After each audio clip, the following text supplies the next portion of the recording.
The Miami Heat could be stuck in NBA purgatory for the next few years, with several expensive contracts devoted to players not good enough to be number one options and a president in Pat Riley who refuses to rebuild. While the Heat recently swung a smart trade for versatile wing Norman Powell, it's unlikely to be enough to make them true contenders even in the weakened Eastern Conference. The offseason malaise has certainly caught up to Heat fans, who are dreaming of ways to resurrect the team's glory years in the early 2010s when they were led by LeBron James. One way to bring back that era could be to explore ways to bring back James himself, who is now 40 years old, but still a top 10 player in the NBA. "I kind of love it because the team is missing the point guard," said Wes Goldberg of the Locked On Heat podcast when speaking about the idea of bringing James back. "LeBron's basically the point guard," he continued. "Point guard with Tyler, Herro, Powell, Bam, Adebayo, Phil in the fifth starter. But just putting LeBron in the middle of the team with a defensive anchor big who's super versatile like Bam, and then two of the better three-point shooters in the league in Tyler Herro and Norman Powell. If LeBron is concerned that the Lakers are now a Luka Doncic team, what I just described to you in Miami, that's a LeBron team." It remains unclear how the Heat would acquire James in this scenario unless the Los Angeles Lakers were to buy him out, which would appear highly unlikely at the current juncture. In theory, the idea is intriguing, as LeBron's size at the point guard position would help the Heat offset the fact that they would be small at every other position on the floor. Still, Heat fans probably shouldn't hold their breath on this one. In terms of NBA splashes, the Miami Heat's 2025 NBA offseason was more of an Olympic diver than an amateur cannonballer. They made productive moves, stealing Kasparas Jakushionis with a number 20 pick, sniffing out a discounted deal for Norman Powell, but nothing that grabbed headlines during a summer in which Kevin Durant, Desmond Bane, Kristaps Porzingis, Drew Holiday, Miles Turner, and Michael Porter Jr. were among the players who changed locations. And that's perfectly fine.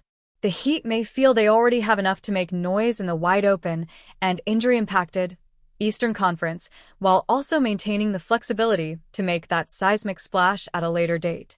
Miami might be good now, and has a chance to be great later. While even the most optimistic Heat fans wouldn't put this roster up against the NBA's best, that's not necessarily required to escape the East. Remember, the conference was just conquered by the similarly superstar-less Indiana Pacers.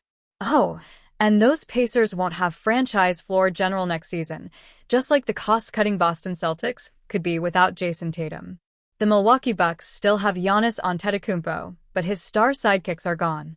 The Philadelphia 76ers look good on paper, but they're already running into injury issues. The New York Knicks just made a coaching change after stalling out in the East Finals. How many teams mentioned above would strike fear in Miami? If you set the over/under at 0.5, I'd hit the under. Hard.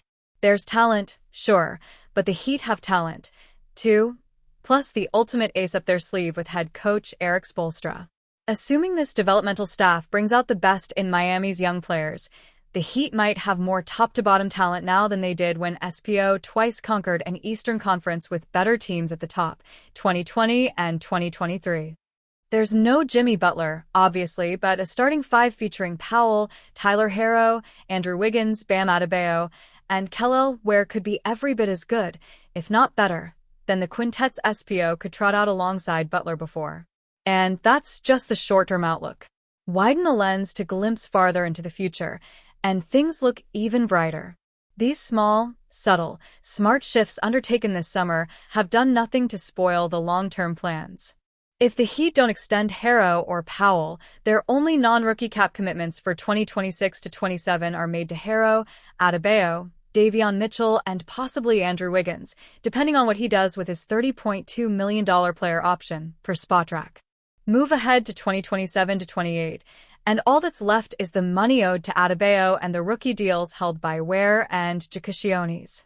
In other words, the Heat can dream every bit as big as they possibly want about their future. And knowing it's Pat Riley behind the wheel, those dreams will be enormous. Maybe it's waiting for Giannis Antetokounmpo to realize his championship wishes won't be granted in Milwaukee. Perhaps it's hoping Nikola Jokic decides he's done with Denver between now and 2027 free agency. Luka Doncic's future with the Lakers is far from cemented. Maybe some star that isn't being talked about at all right now surprisingly wants out soon. 2 years is, after all, an eternity in the NBA. The Heat have every reason to keep hope alive for their future whale hunts, but they're also positioned to be a present problem in the East. Small splash summer and all, Miami is in a good place. Expiring contracts are crucial in the NBA because they can provide a team with flexibility for their future, which clearly the Miami Heat recognize. The deals of Norman Powell, 5-year, $90 million, and Andrew Wiggins, 4-year, $109 million, can end after the 2025 to 2026 season, meaning the Heat have plenty of directions to go. If the organization underachieves, the front office can look to move them and focus on building around their young core. Alternatively, Powell and Wiggins could remain in Miami long-term if an unanticipated level of success arises. There is a third and far less likely route, which is the front office surprisingly parts with the Stars in a blockbuster trade for an even larger expiring contract. This is the route Heavy bizarrely predicts the Heat could take in a proposed deal, sending Powell, Wiggins, and Kel'el Ware to the Los Angeles Lakers for LeBron James. This trade pitch is flat-out foolish. The Heat were unwilling to cut ties with a package of Jamie Jaquez Jr., Nikola Jovic, Haywood Highsmith, the number 20 pick, and other draft assets for a 36-year-old Kevin Durant. So, why would the Heat move on from an even more valuable group for a 40-year-old James? The answer is they almost definitely wouldn't, but let's analyze how this would look for both teams if they did. The Heat's goal becomes obvious: hoist the Larry O'Brien Trophy before James calls it a career. Meanwhile, the Lakers gain 2 win-now pieces in Powell and Wiggins while also adding Ware, who could hopefully act as the perfect frontcourt complement to Luka Doncic for years to come.